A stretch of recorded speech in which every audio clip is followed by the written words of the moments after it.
Copa del রের ফাইনালের আগে প্রেস কনফারেন্সে হ্যান্সি ফ্লিক বেশ জোর গলায় বলেছিলেন রেফারিদের নেওয়া সিদ্ধান্তকে সম্মান জানানো উচিত, সমালোচনা না করে সিদ্ধান্ত মেনে নেওয়া উচিত। সেই ফ্লিকই ইন্টারের বিপক্ষে হারের পর পাল্টে ফেলেছেন নিজের সুর।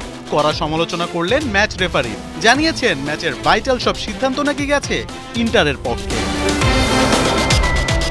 বার্সা মিলানের ম্যাচে রেফারি ছিলেন সিমন মার্চিনিয়াক, বিশ্বসেরা রেফারিদের একজন। পোলিশ এই রেফারি 2022 বিশ্বকাপের আর্জেন্টিনা ফ্রান্সের হাই ভোল্টেজ ফাইনাল থেকে শুরু করে 2023 champions league final, 2018 UEFA super cup final সহ অনেক বড় ম্যাচ পরিচালনা করেছেন। 2022 ও 2023 সালে তিনি জিতেছেন international federation of football history and স্ট্যাটিস্টিক্সের সেরা রেফারির পুরস্কার। কিন্তু তার উপরই আঙুল তুললেন বার্সা কোচ।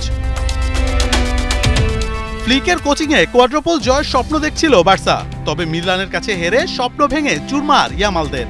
এমন হারের পর রেফারিকে নিয়ে নিজের হতাশার কথা জানিয়েছেন ফ্লিক। আমি জানি সবাই হতাশ, রেফারিকে নিয়ে খুব বেশি কথা বলতে চাই না, তবে প্রতিটি 50-50 ডিসিশন ওদের পক্ষে গেছে। আমার যা মনে হয়েছে তা মাঠেই রেফারিকে বলেছি, তাকে কি বলেছি তা এখানে বলতে চাই না। শুধু কোচ নয়, বার্সার মিডফিল্ডার পেদ্রিও জানিয়েছেন রেফারিকে নিয়ে নিজেদের হতাশার কথা।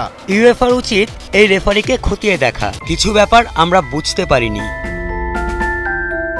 শুধু রেফারির উপর দোষ চাপিয়ে দেয়নি ফ্লিক, নিজেরা যে ভালো পারফর্ম করতে পারেনি তাও জানিয়েছেন এই কোচ।